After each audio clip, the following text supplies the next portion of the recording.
Has there ever been a time in your life when you've been kind of afraid of somebody?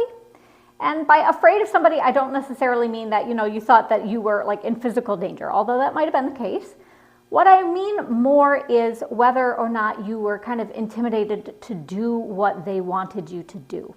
I'm Wanda Thibodeau, and I'm the host of the Faithful on the Clock podcast, and today is Challenge Me Monday.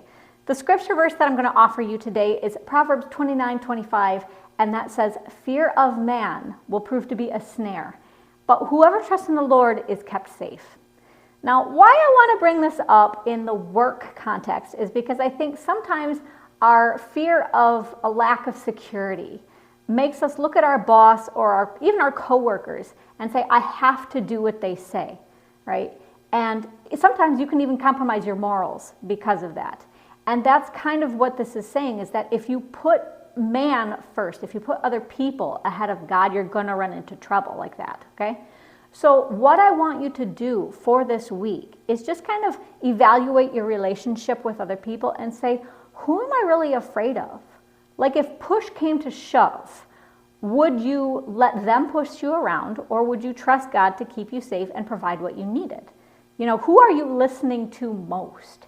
And at the end of the day, would you go to your boss even and say, you know what?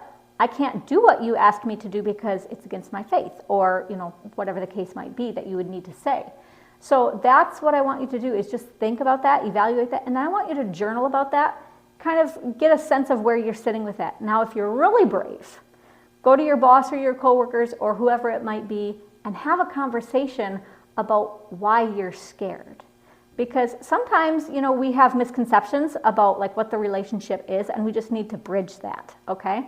So that can be a place for healing in the relationship if you talk about it and open it up and say, what can we do to fix this and make this feel better, okay?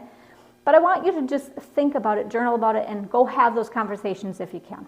That's the challenge for this week. Take care.